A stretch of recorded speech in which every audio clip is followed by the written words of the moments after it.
నమస్తే అండి, నేను రజాక్. జూనియర్ ఎన్టీఆర్ గురించి మాట్లాడినటువంటి ఎమ్మెల్యేకి సంబంధించి టీడీపీ పార్టీ కార్యకర్తలు కూడా స్పందించినారన్నమాట. కొంతమంది సోషల్ మీడియా వేదికగా అసలు వాళ్ళు ఏం చెప్పాలనుకుంటున్నారు ఈ విషయంలో?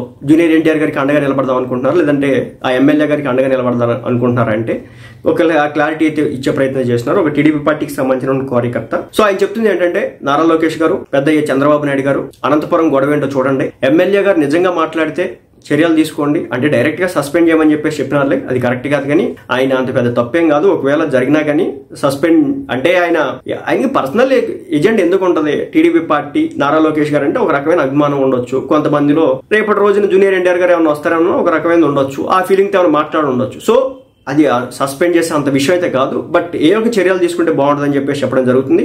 అదేవిధంగా తెలంగాణకి సంబంధించినటువంటి కొన్ని ట్విట్టర్ అకౌంట్లు, మీడియా జర్నలిజంలో ఉన్నటువంటి కొన్ని ముసుగు పేజీలు ఇబ్బంది అడ్డదిడ్డాలుగా వార్తలు రాస్తా ఉన్నాయి. వీటి మీద దయచేసి చర్యలు తీసుకోండి. ఎక్కువగా చేస్తే కనుక బొక్కలు వేయండి.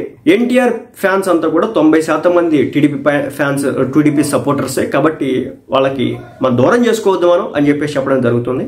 మరి అతను మాట్లాడింది మాట కరెక్టే, బట్ సస్పెన్షన్ అనేది కరెక్ట్ కాదు. కానీ ఒకవేళ అతను మాట్లాడుంటే కనుక బహిరంగంగా క్షమాపణ చెప్పిచ్చేస్తే అయిపోతుంది. ఒకవేళ మాట్లాడుంటే కనుక, ఆయన చెప్పినారు మాట్లాడలేదని, బట్ మాట్లాడుంటే మాత్రం బహిరంగ క్షమాపణ చెప్పిస్తే కనుక ఎస్ మాట్లాడింది అనే తప్పు జరిగిపోయింది, సారీ ఇంకోసారి ఇలా మాట్లాడను, క్షమించండి అని చెప్పేసి ఒక నోట్ ఇస్తే, ఒక వీడియో ఇస్తే కనుక అయిపోయినట్టే. చూద్దాం ఏం జరగబోతుంది.